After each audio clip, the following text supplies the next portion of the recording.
Hello friends, welcome to Civilatics. तर आज आपण बघणार आहे डिटेल्ड सोल्युशन्स और WRTJE 2022. हे का गरजेचं आहे हे आता बघा.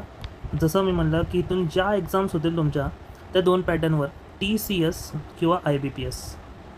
आता जसं PMC आहे, BMC आहे, PCMC, ZP, हे जे 60-40 पॅटर्न जे आहे तुमचं, किंवा आता बघा ट्रान्सको, PWD, WRD पुढची ज्या काय असतील, one stage, JEE level exam, even मी म्हणतो SSC JEE, ह्या पण सगळ्या एक्झाम्सला तुम्हाला हे क्वेश्चन्स युजफुल राहणार आहे.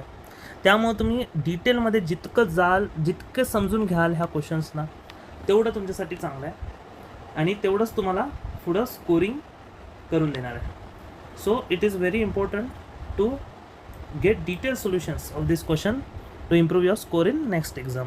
जर खूप लोकांचं कसं झालं आहे की WRDमध्ये काही सिली मिस्टेक करून आलेले आहेत, मुलं थोडे नाराज आले आहेत, डिप्रेस झाले आहेत. काही खूप लोकांना एक्सपेक्टेड होतं की अरे 500 सीट्स होते, माझं पण ह्यामध्ये बसायला पाहिजे, असे खूप लोकांचे एक्सपेक्टेशन्स होते. बट ठीक आहे, खूप मुलांनी मी म्हणतो नॅचरली या अननॅचरली सिली मिस्टेक्स केलेले आहेत. आता ते तर आपण दुरुस्त करू शकत नाही, बट एवढं करू शकतो की तो पॅटर्न समजून घेऊन नीट डिटेल सोल्युशन सॉल्व करून तुम्ही डेफिनेटली नेक्स्ट एक्झाम तर क्रॅक करू शकता. बघा, तेच आहे की शेवटी जेव्हा पण एका ग्राउंडवर युद्ध होतं, दोन राजामध्ये जेव्हा पण युद्ध होतं, तेव्हा एवढंच आपल्याला करायचं असतं की जरी आपण युद्ध हारलो सपोज, किंवा जरी पण आपण ते गेम हारलो, आपण तो गेम जिंकलो नाही, तर ही जी टीम आहे जिंकलेली ती तर ह्या ग्राउंड सोडून डेफिनेटली कप घेऊन बाहेर जाणारच आहे. बट तुम्हाला ते ग्राउंड सोडायचं नाही यार.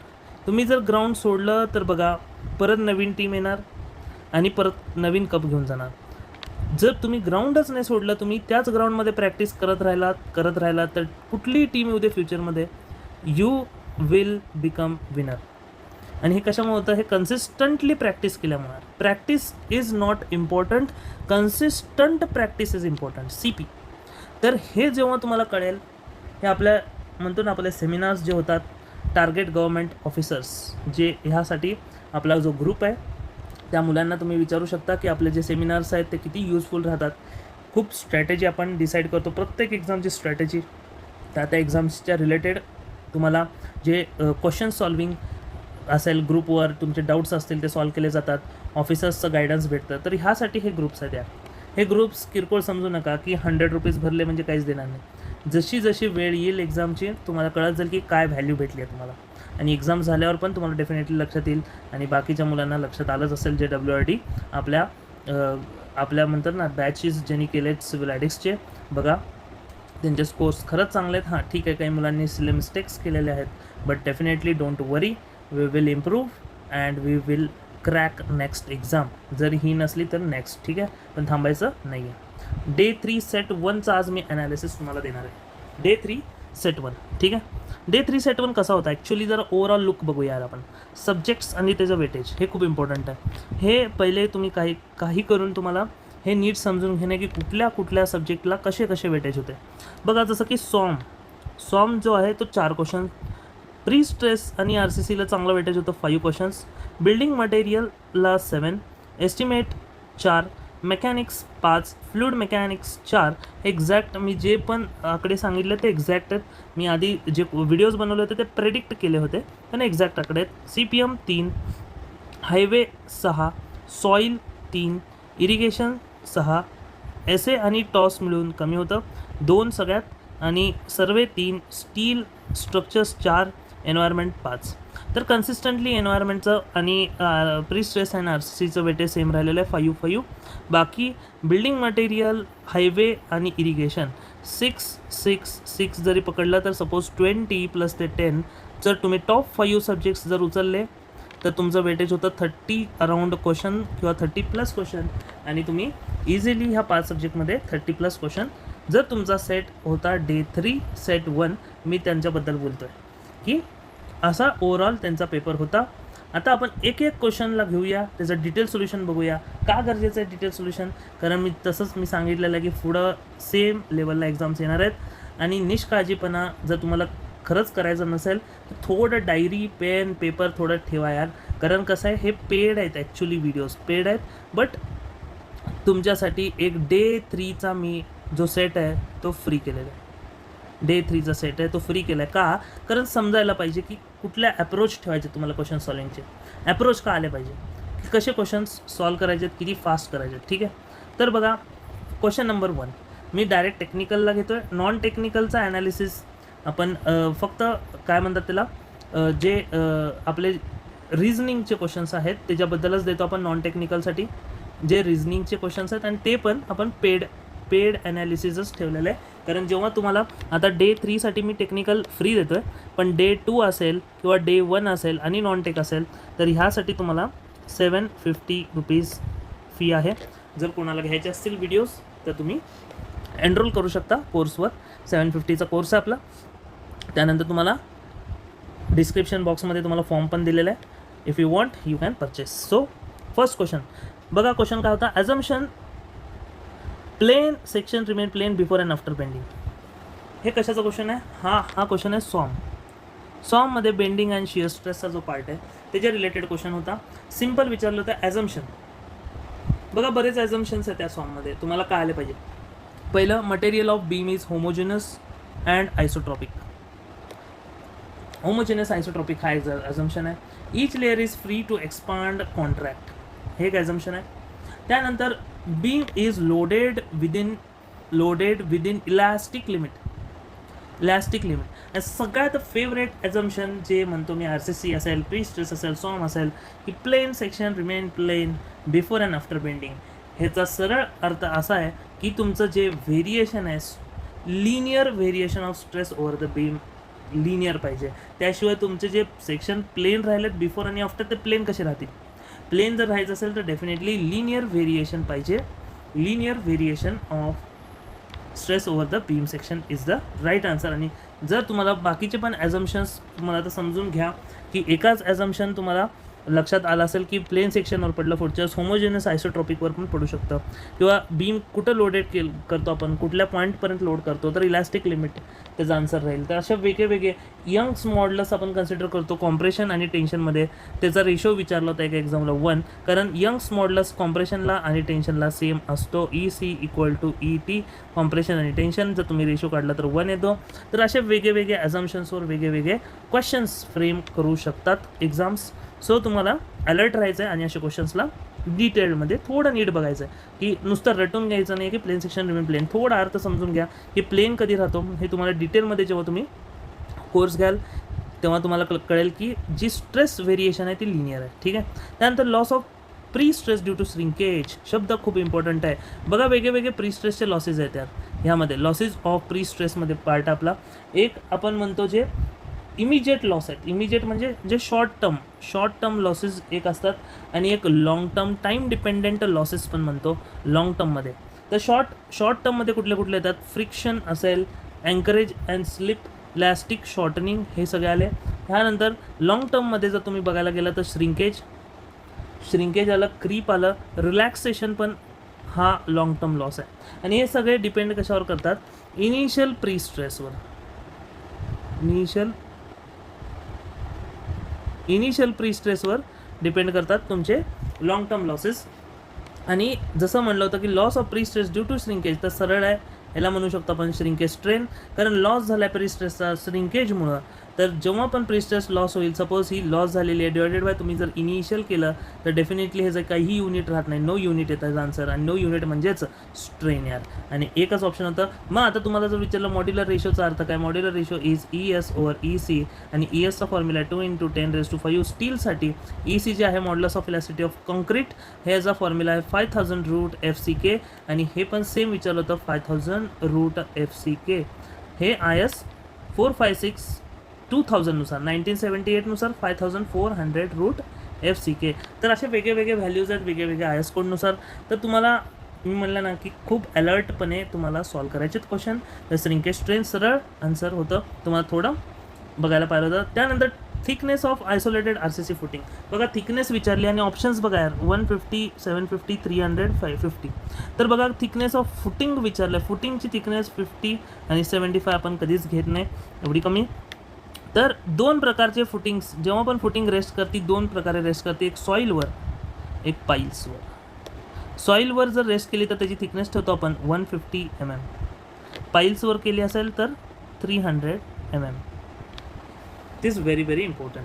आणि सॉईलवर रेस्ट करते म्हणजे डेफिनेटली एक आयसोलेटेड फुटिंग असली पाहिजे. आयसोलेटेड फाउंडेशन म्हणजे ज्या फाउंडेशनची डेप्थ लेस दॅन विड्थ, आणि जर डेप्थ ग्रेटर दॅन विड्थ असेल तर आपण जातो डीप फाउंडेशनला. त्याच्याबद्दल आपण चर्चा नंतर करूया. जेव्हा जसे क्वेश्चन्स येतील तसे आपण त्याच्यावर चर्चा करूया. तर तुम्हाला लक्षात ठेवायचं होतं की पाईल फाउंडेशन विचारलं असेल किंवा आयसोलेटेडच्या जे डीप वेगळे जे फुटिंग्स आहेत, आयसोलेटेड फुटिंग असेल, राफ फुटिंग असेल, तर त्यानुसार तुम्हाला ते द्यायचं होतं आन्सर. तर isolated means it is definitely काय म्हणतात त्याला, it will rest on soil. So 150 will be the right answer. आणि पाईल्सवर जर केली असेल तर definitely deep foundation, well foundation कुठं तर मेन्शन जर तुम्हाला केलं असेल तर डेफिनेटली ते तुम्हाला पाईल्स टाकावे लागतील आणि 300 mm तुम्हाला तिथं देता यायला असं आन्सर. त्यानंतर which one of the following equipment is more suitable to transport the concrete over long distance. हे खूप इम्पॉर्टंट आहे. बघा डिस्टन्स कसं दिलं आहे, किलोमीटर म्हणजे आपण हॉरिझॉन्टली जर मेजर केलं कुठलं डिस्टन्स तर मीटर्समध्ये मेजर करतो, किलोमीटर्समध्ये मेजर करतो. आणि वर्टिकली पण तसंच आहे, फक्त वर्टिकली जे वापरतो आपण ते लिफ्ट्स वापरतो, लिफ्टिंगसाठी, आणि हॉरिझॉन्टली जे असतं ते मूव्हिंग डिस्टन्ससाठी. सो आता बघा जे पण आता ट्रक्स असतील, मिक्सर्स असतील, ते कसे जाणार आहेत, ते हॉरिझॉन्टली मूव्हमेंट होणार आहे, डिस्टन्स मूव्हमेंट होणार आहे, त्यांचं किलोमीटर्स ट्रॅव्हल करणार आहेत ते ट्रक्स. तर definitely transit mixer will be the right answer. कारण स्किप अँड हॉइस्ट हे आपण लिफ्टिंगसाठी वापरतो आहे. पंप पाईपलाईन तर डेफिनेटली लिक्विड्स किंवा फ्लुइड्ससाठी येणार. आणि त्यानंतर बेल्ट कन्व्हेयर्स तुम्ही एअरपोर्टवर पण बघता. एअरपोर्टवर जाऊ द्या सोडा. आर एम सी प्लांटवर पण जेव्हा तुम्हाला ॲग्रिगेट असेल, सिमेंट, कॉन्क्रीट तुम्हाला ट्रान्सपोर्ट करायचं असेल from one place to another, तुम्ही बेल्ट कन्व्हेयरचा वापर पण करता. त्यामध्ये कसं असतं, हे असे रोलर्स लावलेले असतात आणि असा बेल्ट असतो त्याला, आणि ह्याच्यावर तुम्ही मटेरियल प्लेस करू शकता आणि ते रोल होऊन जातं. हे तुम्ही वेगळ्या ठिकाणी बघू शकता. Escalators is a part of belt conveyor. So it is very important to know the detail solutions.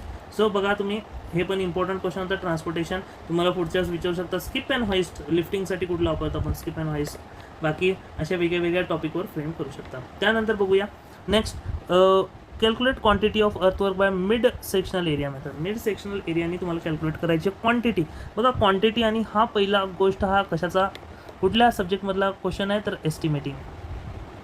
Estimating and कॉस्टिंगचा question आहे. ह्यामध्ये तुम्ही जेव्हा शिकता एरिया, व्हॉल्यूम, क्वांटिटी, अर्थवर्क, तर तुम्हाला त्याचं युनिट्स ऑफ मेजरमेंट पार्ट पाहिजे, जे बेसिक्स असतं. अर्थवर्क आपण मेजर करतो मीटर क्यूबमध्ये. आता सांगायची गरज नाही कारण सगळ्या ऑप्शनमध्ये मीटर क्यूब दिलेला आहे. आता दुसरी गोष्ट ह्यामध्ये लक्षात ठेवायची तुम्हाला की मिड सेक्शनल एरिया कसं काढायचा. मिड सेक्शनल, कारण तुम्हाला मीटर क्यूब काढायचं म्हणजे काय करायचं, मिड सेक्शनल व्हॉल्यूम VM काढायचं. तर व्हॉल्यूम जर तुम्हाला मिड सेक्शनमध्ये काढायचं तर एरिया ऑफ मिड सेक्शन लागेल तुम्हाला इंटू लेंथ लागेल. तर लेंथ तर दिलेली आहे तुम्हाला 50 मीटर. एक तर काम झालं तुमचं. दुसरं काम आहे एरिया काढणं. एरिया कसं काढणार, आता इथं जे सेक्शन दिलेलं आहे ते ट्रॅपेझॉइडल दिलं आहे. ट्रॅपेझॉइडल H:V जर तुम्ही केलं तर 2:1, म्हणजे N किंवा Sची व्हॅल्यू किती येते, 2 येते. हे तुम्हाला समजून घ्यायचं होतं पहिली गोष्ट, की 2:1. आणि विड्थ जी तुम्हाला दिली आहे ती किती दिली आहे, विड्थ दिली आहे तुम्हाला फॉर्मेशन विड्थ 12 मीटर. आणि तुम्हाला जे डेप्स दिलेले आहेत ते बघा, ते डेप्स दिले आहेत, एक दिली आहे 3 मीटर, एक दिली आहे 2 मीटर. तर ह्याची तुम्हाला मीन डेप्थ काढायची आहे, मीन डेप्थ DM. कारण इथं तुम्ही दोन वेगळ्या डेप्थ वापरू शकत नाही, तुम्हाला मिडला इथं DM वापरायचं आहे, DM. तर DM कसं काढणार, 3 + 2/2, दॅट इज तुम्हाला फक्त ॲव्हरेज डेप्थ घ्यायची होती. Definitely it's a simple question. 2.5 metres येते त्याचा आन्सर 2.5 येतं. आणि आता एरिया ऑफ ट्रॅपेझॉइडलचा फॉर्म्युला जर बघितला तर BD + ND² असा फॉर्म्युला आहे. फक्त इथं जे मिड सेक्शनलचा फॉर्म्युला येईल तो B × DM² + N × DM B × DM + NDM², हा फॉर्म्युला येऊन जाईल. कारण जेव्हा तुम्ही D वापरता तेव्हा ते नॉर्मल ट्रॅपेझॉइडलचा फॉर्म्युला होतो, आणि जेव्हा तुम्ही DM वापरता तेव्हा आपोआप तो एरिया ऑफ मिड सेक्शन बनून जातो.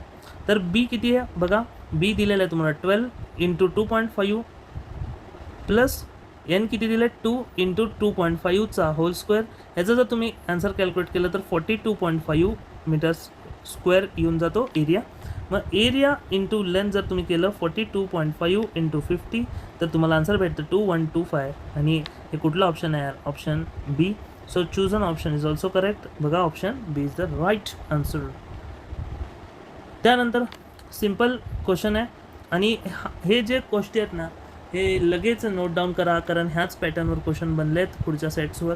तुम्हाला ते इझी जाईल. एकदा तुम्हाला लक्षात आलं की कसं क्वेश्चन सॉल्व करायचे तर तुम्ही इझिली करू शकता. त्यानंतर बघा एरिया स्ट्रिंग ABCDमध्ये तुम्हाला काय विचारलं होतं, टेन्शन फोर्स विचारलं होतं CD मध्ये. पहिली गोष्ट कुठला सब्जेक्टचा क्वेश्चन आहे हे लगेच क्लिक व्हायला पाहिजे. तर हा पार्ट आहे मेकॅनिक्सचा पार्ट आहे. मेकॅनिक्समध्ये तुम्ही खूप थिअरम्स वाचताय, Varignon's theorem, law of polygon, law of parallelogram.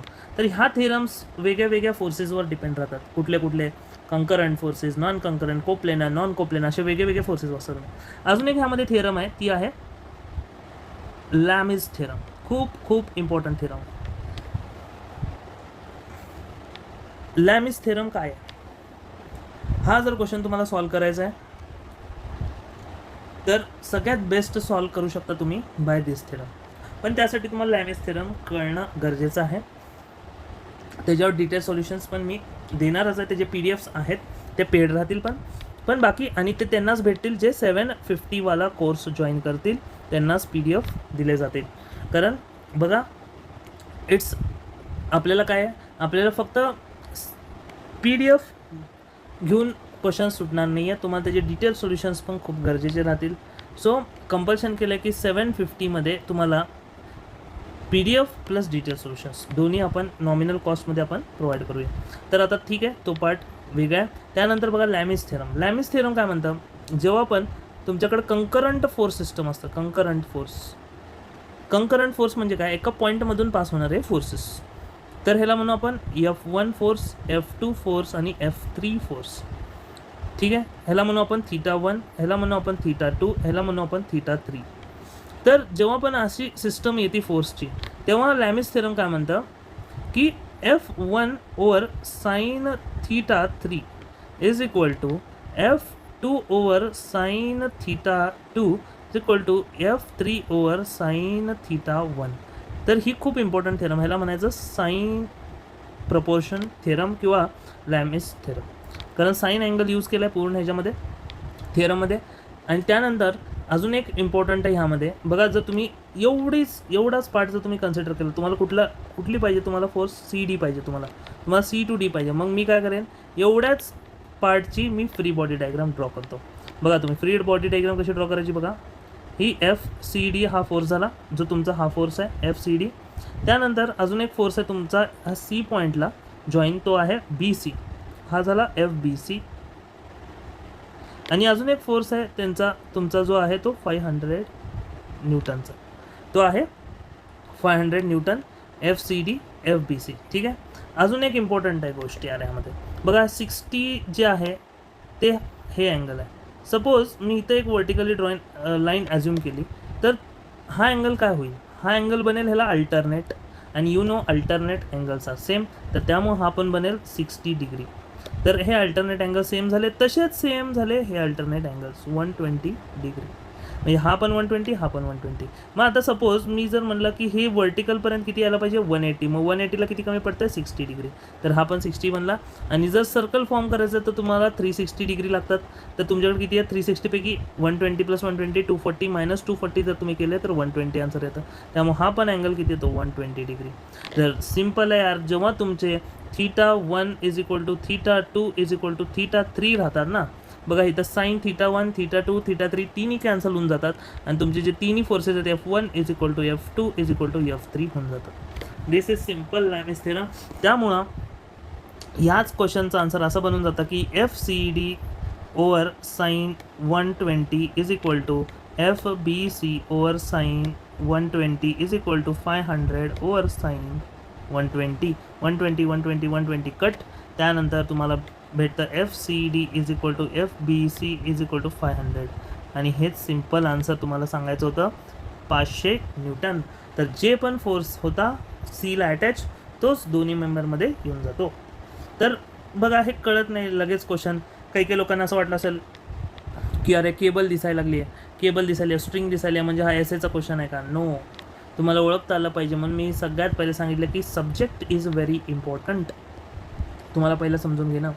त्यानंतर लॉस ऑफ प्री स्ट्रेस, बघा परत लॉसेसवर क्वेश्चन आला. हे relaxation is nothing but long term loss, long term. आणि लॉंग टर्म लॉस मी म्हणलं होतं कशावर डिपेंड राहतात? Initial pre stress of steel. बघा initial pre stress of steel.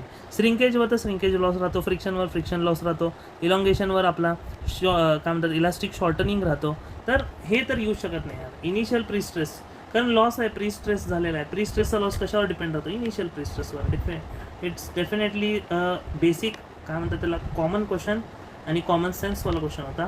त्यानंतर आहे PTOT 2 बीज यूज टू मेजर. PTOT 2 कशासाठी आहे? PTOT 2 जनरली असते यूज करतो आपण वेलॉसिटीसाठी. वेलॉसिटीसाठी अजून एक यूज करतो आपण करंट मीटर. वेलॉसिटीसाठी करंट मीटर आणि ॲनिमोमीटर पण यूज करतो आपण विंडसाठी, ॲनिमोमीटर किंवा गॅसेससाठी ॲनिमोमीटर. त्यानंतर प्रेशर जे मेजर करतो आपण ते पिझोमीटर थ्रू किंवा मॅनोमीटर. त्यानंतर रेट ऑफ फ्लो जे मेजर करतो आपण ते करतो बाय वेंचुरीमीटर और वेंचुरीमीटर, रोटामीटर, एल्बोमीटर असे वेगवेगळे मीटर्स आहेत. आणि ह्याचं पूर्ण डिटेल्स मी तुम्हाला जेव्हा तुम्ही जॉईन कराल कोर्स सगळे डिटेल्स देऊन टाकेन डेफिनेटली. त्यानंतर मी स्टेटमेंट रिलेटेड क्वेश्चन्स पण घेणार नाही आहे. स्टेटमेंट रिलेटेड क्वेश्चन्स तुमचे फक्त पेड सेमिनार्समध्ये जे आपण घेणार आहे त्यामध्ये राहतील. त्यानंतर बघा नेक्स्ट क्वेश्चन कुठला आहे? रेक्टँग्युलर बार दिलेला आहे, लेंथ दिलं आहे 2 मीटर, विड्थ दिली आहे 20 mm, डेप्थ दिली आहे 40 mm. म्हणजे असा रेक्टँगलचा तुमचा सेक्शन आहे. किती दिली आहे? विड्थ 20 आणि डेप्थ दिली आहे 40 आणि तुमची जी लेंथ आहे बारची ती दिली आहे 2 मीटर लेंथ दिली आहे. सो तुम्हाला सिम्पल करायचं काय होतं? एक ॲक्च्युअल फोर्स दिला होता 400 न्यूटनचा. तुम्हाला कॅल्क्युलेट करायची होती स्ट्रेस. तर stress is nothing but what? Force upon area. Force दिला होता 400 न्यूटन. एरिया जो असतो तो रेक्टँगलचा B/D 40 × 20 जर तुम्ही केलं तर 400/800 आन्सर येतं आणि ह्याचं आन्सर येतं 0.5. So simple answer option A is the right answer. त्यानंतर वेगवेगळे मेथड्स तुम्हाला विचारलं तर रोड कन्स्ट्रक्शनसाठी 17 to 22 सेंटीमीटरसाठी कुठलं यूज करतो म्हणलं होतं? त्याचा आन्सर होता टेलफर्ड वॉज द राईट आन्सर. आणि बरेच ह्याची जी हिस्ट्री ऑफ डेव्हलपमेंट ऑफ रोड्सवर मी एक ऑलरेडी व्हिडिओ केला आहे. त्या व्हिडिओमध्ये तुम्ही डिटेलमध्ये बघा. मी ह्याच्यामध्ये एक्सप्लेन नाही करणार, कारण जे ऑलरेडी मी व्हिडिओज केलेले आहेत ना ज्या गोष्टींचे ते एक्सप्लेन करण्यात पॉईंट नाही आहे. कारण तुम्ही तिथं बघणं इम्पॉर्टंट. आणि 18 मिनिट्सचं एक्सप्लेनेशन दिलं आहे, ह्याच्यापेक्षा मोठं काय देऊ शकतो? 15 मिनिटाचं एक्सप्लेनेशन, ते पण एकाच टॉपिकला, आणि त्यामुळे तुमचं सगळं कवर होऊन जाईल. जो हायवे डेव्हलपमेंटचा पार्ट आहे तो तुम्ही 18 मिनिट्सचा माझा जो व्हिडिओ आहे तो बघून घ्या प्लीज. तुमचा हे सगळे टॉपिक्स कवर होऊन गेले असते, तुम्हाला पेपर पण सोपा गेला असता. त्यानंतर विचारलं आहे piping is the phenomenon in soil. Piping कधी होतं? पायपिंग तेव्हा होतं यार जेव्हा तुमचं जे इफेक्टिव्ह स्ट्रेस आहे ते होतं 0. इफेक्टिव्ह स्ट्रेस जेव्हा 0 होतं ना तेव्हा तुमचं पायपिंग म्हणजे पाणी जे आहे ते पाईपसारखा एक रोड बनून फ्लो व्हायला चालू होती सॉईल तुमची पण. आणि त्यालाच बॉइलिंग कंडिशन पण म्हणतो, पायपिंग पण म्हणतो. इफेक्टिव्ह प्रेशर जी आहे सॉईलची ती 0 बनायला चालू होती. सो जेव्हा 0 बनते तेव्हा पायपिंगची कंडिशन ऑफर होती. सिम्पल आहे. हे आपण टेस्ट सिरीजमधला क्वेश्चन आहे टेस्ट. आणि हे जेवढे क्वेश्चन्स आहेत मी सांगायला लागलो हे टेस्ट सिरीजचे बरेच क्वेश्चन्स ह्यामधले रिपीट आहेत. त्यानंतर moment of inertia of semi सर्कलचं काय येणार बघा. सर्कल जो आहे त्याचा MI काय असतो? त्याचा MI असतो MI ऑफ सर्कल किती असतो? π/64 × D⁴. आता ह्यामध्येच तुम्हाला फक्त काय विचारलं होतं? सेमी सर्कल विचारलं होतं. सेमी सर्कल म्हणजे what? Half of circle half × π/64 D⁴. So π किती येणार? 128 D⁴ is the right answer. आणि त्याला जर तुम्ही रेडियसमध्ये कन्वर्ट केलं तर diameter is nothing but 2 times of radius. तर इथं 2⁴ जर म्हणलं तर 16 येतात आन्सर. तर 16 1 जा 16 4 जा 2 4 जा 8 π × R⁴/8 is the right answer. So असं तुम्ही सिम्पली वेगळ्या सेक्शनचे MI काढा म्हणलं होतं तुम्हाला मी. रेक्टँगलचं काय आहे, ट्रायंगलचं काय आहे, ठीक आहे, सर्कलचं काय आहे. तर हे खूप इम्पॉर्टंट MIs आहे. 3 सेक्शन हे खूपच इम्पॉर्टंट आहे. ह्याचा जो असतो तो BD³/12, ह्याचा जो असतो तो BH³/36 CGला, आणि ह्याचा जो असतो तो π/64 D⁴. तर असे वेगवेगळे MI बेसिक्स आपल्याला लागतात. तुम्ही कॅल्क्युलेट करू शकता. ठीक आहे. त्यानंतर ratio of actual operating period of distributory to the crop period, त्याला काय म्हणतो आपण? त्याला म्हणतो आपण time factor. Period to period दिला आहे. पिरियड टू पिरियड काय असतं बघा. डेल्टा तर म्हणतो आपण मध्ये मेजर करतो. सप्लाय कोएफिशियंट पण नाही. So time factor will be the right answer. त्यानंतर uniformly loaded intensity of span variation of the bending moment. UDL आहे बीमवर, तर डेफिनेटली ह्याचं व्हेरिएशन कसं होणार? पॅराबोलिक. कारण जसं म्हणलं की लोडिंगवर डिपेंड आहे.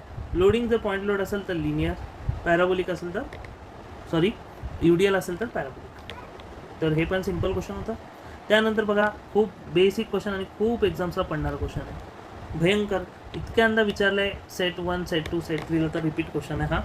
तर IRC recommendation minimum width of road with the raised curve. Very very important. With आहे की विदाऊट आहे? विथ जर असेल तर 0.5 ॲड करा. विदाऊट असेल तर विथ रेज्ड कर्व असेल तर 0.5 ॲड करायचं आपल्याला 2 लेनच्या याच्यामध्ये. ठीक आहे. 2 लेनची व्हॅल्यू होती 3.5 × 2 = 7 आणि प्लस 0.5.